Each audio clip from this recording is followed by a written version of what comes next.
This is When You Were Everything, chapter Ambition, pages 107 to 111. Ambition.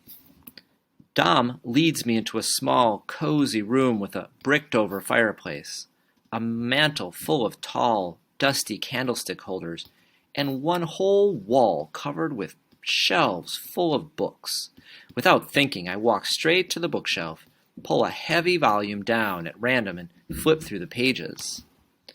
I inhale the familiar scent of old paper as it splashes over my face with each turning page. When I open my eyes, Dom is right in front of me, only inches away, staring. I drop the book, but Dom catches it. "Geez," I breathe. "You scared me." "Sorry," he says. When I look at his hands, I see that the book is a really old edition of a Shakespearean quotation dictionary, a sign if there ever was one. "You got a thing for books, then?" Dom asks, grinning. "Oh, shut up," I say, only a little embarrassed. "But yeah, I guess. I kind of miss having a ton of books in my apartment." Dom looks a little confused, and I realize he knows nothing about the history of me. "My parents separated in December," I explain. "When my dad left, he took most of his books with him."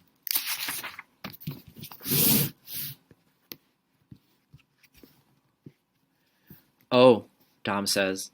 He doesn't look away from me the way some people do when you share sad or awkward information. "Your dad is cool. Sucks he doesn't live with you anymore." "That's too bad." I shrug.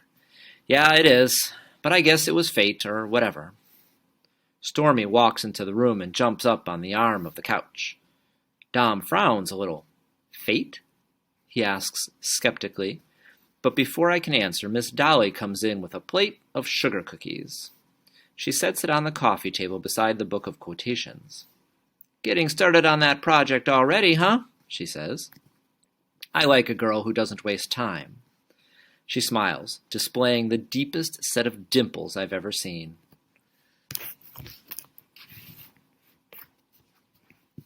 "Thanks, Lolly." Dom shoves a whole cookie into his mouth immediately. Then he opens the book, flips to a page, and runs his finger along the columns of text a little too studiously. I grin. "Well, let me know if you need anything else. Cleo, honey, are you thirsty?" I nod. "Do you have any tea?" She smiles. "Of course. Do you take it with milk and sugar?" "Just lots of milk," I say. "You got it, hun," she nods. "I'll bring some water in for you both, too," she says, before disappearing again. For a second, Dom and I just watch each other. I wonder if he's going to ask me more about my parents, and I silently hope he won't. But he just kicks his feet up. He's still holding the massive book, so he looks pretty silly. "I didn't know you were funny," I say. I head over to sit beside him on the couch, and I scratch Stormy between her shoulder blades. Then I reach for a cookie. It's gooey and warm, and the crystals of sugar sprinkled on top melt against my tongue. Dom lowers the book a little, so all I can see are his dark eyes. Even so, I can still tell he's smiling. "You don't know most things about me, Cleopatra," he says. We relocate to Dom's bedroom, which is on the second level of his grandparents' beautiful house.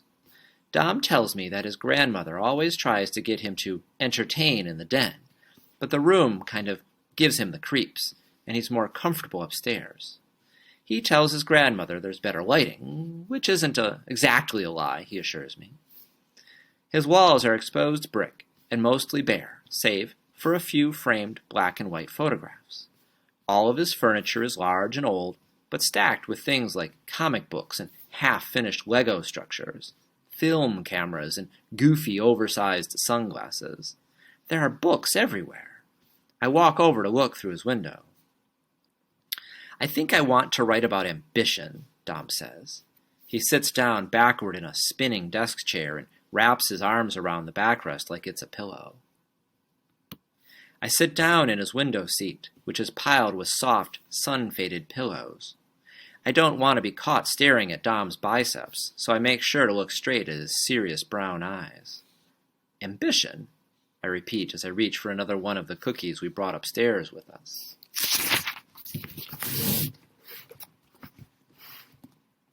He nods. I think Macbeth's ambition is the main reason his life went so horribly wrong. It's his fatal flaw. But what about the prophecy?